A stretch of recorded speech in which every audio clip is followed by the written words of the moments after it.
Mike Moore Media. Our friend Ron Flack Jr. is president of ALEF Behavioral Group. Ron, it is Memorial Day. Welcome back to the program. I thought you may have some thoughts as we start. Yes, sir. Again, Mike, it's always a pleasure and honor to grace and speak to your audience. Definitely, we've made it to another Memorial Day, so I definitely want to extend my gracious appreciation to all those that have fought and served our country and lost their lives in the process. We definitely want to just definitely send our thoughts and prayers to all of those families and friends that have lost loved ones throughout the years that have served this country and put their lives at stake for the ultimate freedom and liberty for all of us here in the United States. Yes, lots of freedoms, and we're counting our blessings today because of those men and women. I wanted to talk to you about where we are in this whole COVID-19 world. Things are opening up. Things have changed since we last spoke. But let us not forget that your work is still there and still continues in a big way. Yes, sir. We, of course, North Carolina moved to our phase 2 as of Friday past, and we are still following our protection as well as our focus to ensure that we maintain safety for all of our patients and staff that are serving. And so we are still monitoring the amount of people that are in our building, making sure that all staff are properly protected and that they have the proper protection equipment as it relates to gloves and face masks as we serve. And if any patients still even now, if they are feeling any type of symptoms, whether it be fevers or any type of coughing, we are making special accommodations to serve them either outside or by way of phone call and things of that nature. So we are still, maintaining our set precautionary measures that we've previously talked about and instructed, and we continue to do those things every single day. But you are still available 24 hours a day for the people here in Rockingham County that may have some issues, and that hasn't stopped at all during all of this, changed a little bit in the way you're doing things. That is correct. We are still serving the Rockingham County and surrounding counties, and even across state lines. We have several entities and patients that are coming to us from the state of Virginia, but we're still serving. We're still open 7 days a week. Even today, being at Memorial Day, we did in observance of today, we did modify our hours, but we still served our patients and ensured that everybody that needed to come in was able to come in, receive their services, and then be able to get back to their families and their friends to observe today's holiday. I've been on your LinkedIn page, Ron, before we started this program today, learning a little bit more about you, and I know we've been connected since last fall when you opened the treatment center here in Rockingham County. On NC 14 between Eden and Reedsville, ALEF is there.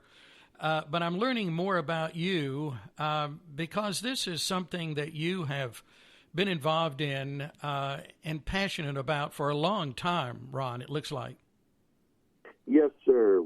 I believe in not just ensuring that we provide services, but me personally, I'm engaged in ensuring that I stay educated, and remain a student, and ensure that I'm always evolving as a professional that serves the opioid use disorder population. Again, as you said, I've been doing this for a number of years. This has been an investment because this is my life. My family knows what I do.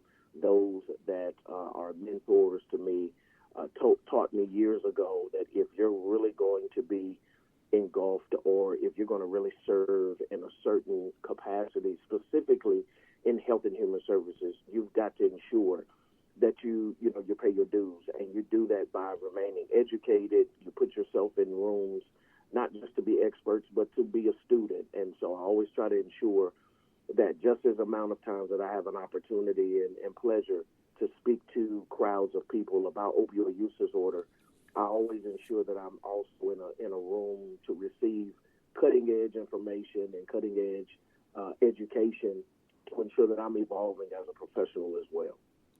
Well, I know it's continuing education for sure. I wanted to talk about, and we didn't discuss this before we had started the program, but I do want people to know how well qualified you are in this area. I wanted to talk about some of these initials after your name, BA, MA, PhD. What is CSAC? CSAC, Mike, is a certified substance abuse counselor. We've actually the board has actually transitioned that particular status and actually made it CADC, which is a certified alcohol and drug clinician. And so we actually got to change that. But overall, it is a certified substance abuse counselor. I am certified through the state of North Carolina to provide substance abuse counseling services to any patient that is struggling with substance use disorder. With the other acronyms that are behind my name, one is an international certification for drug addiction. The other one is a national certification for drug addiction. And then I also hold a certification for mental health first aid. So I try to again ensure that I'm well versed in providing care and ensuring that I'm not just a person that gives instruction to staff, but also will be able to get and continue to get my hands dirty, if you will, and ensure that I'm still able to serve those that are struggling with this particular disorder specifically. Well, I just wanted to mention that briefly because I want people to know how entrenched you are in this and how qualified you are in this area. And for those that may not know, I'd like to think that everyone is learning more and more about ALEF Behavioral Group. Tell us a little bit more about where you're going and some future plans, because on your website I see big plans down the road, Ron. Yes, sir. We are steadily evolving as a company. We're still doing due diligence in vetting other areas for us to open treatment centers. Our newest treatment center will be opening in High Point very, very soon. We're hoping that we'll be able to open before the summer is out.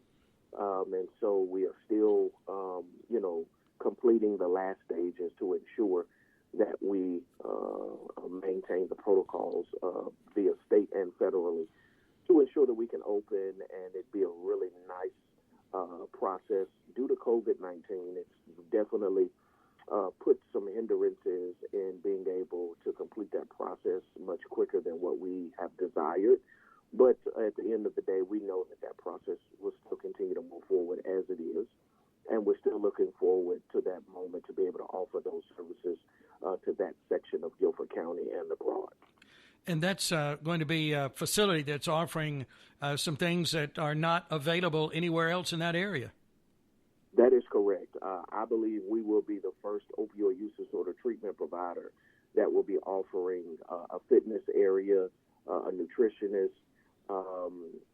We currently are offering, but we've had to limit that due to COVID-19, but yoga and Zumba and some other type of relaxational therapies that we really have seen has had a positive effect on our patient population. And so we'll be able to offer more of those in our High Point location, that building much more bigger than our Rockingham County location. But bringing it back home here to Rockingham County, that facility on NC-14, still doing some good work and success stories coming out of that facility all the time. Yes, sir. We are excited about the work that our staff is doing. We are excited about the great strides that we are making. Be on the lookout as well. In Rockingham County, we are teaming with other providers in the area, along with the local Reidsville Police Department, and we are developing a post-overdose response team, and that team is called Port Team, and we actually just signed our MOU just last week, and so we're excited about being able to be an answer very, very quickly, or much more quicker, when we have an overdose in our community. We will have providers that will be able to go directly out to the place of the overdose within a 12 to 24-hour time frame post the overdose, to ensure that individuals are being geared directly to treatment services. So again, we are excited about that opportunity to serve even closer in the community. Oh, that is good news, and I know we spoke about that last time we talked. But that's all coming together, it sounds like, with the Reidsville Police Department. Yes, sir. Again, we are very excited that we were asked to come to the table with that particular idea. Our chief, Hassel, is an incredible leader, and I'm so excited that our community is open to being an answer to the evolving problem that continues to plague our county, continues to plague our state, and unfortunately it continues to plague our country. Yeah. Well, I think, as we've said before, people may not realize the severity of the problem if they're not directly involved, but it does directly or indirectly involve all of us, doesn't it? Yes, sir. As I always state, opioid use disorder is definitely indeed a disorder that does not hold any type of restrictions to anyone that it becomes entangled with. It doesn't care what type of status you have. It doesn't care what type of or how much money you have. It doesn't care of skin color, gender, age. This particular disease can impact and affect anyone, regardless of who you are. And so ALEF Behavioral Group understands that, and we continue to desire to be, as I've said before, an answer to the community. Well, thank you for being there. Any closing thoughts before we finish up, Ron? Mike, just want to ensure that all the listeners know and understand that ALEF Behavioral Group is a treatment facility that desires to see change in all of our community, and not just with opioid use disorder, but we definitely want to see change amongst our community with us coming closer together. And so there will be several more initiatives post COVID-19 that we will be doing as a part of our giving back to ensure that we remain engaged in the community and that we are continuously an answer to the community to ensure that everyone knows that we're a treatment center that believes in wellness and wholeness of all individuals in a particular community or place. So again, we thank you, Mike, for the opportunity. Thank you, Ron, for being there. You and your team at ALEF. And have a good Memorial Day with your family, and we'll talk again soon. Likewise. Thank you. Thanks. Bye. Ron Flack, Jr. is president of ALEF Behavioral Group, NC-14, between Eden and Reidsville. Let me give you that website. It is ALEF, ALEF, BG for behavioralgroup.com, ALEFBG.com. And here's the phone number. It's available 24 hours a day at ALEF, 336-522-5095, 336-522-5095.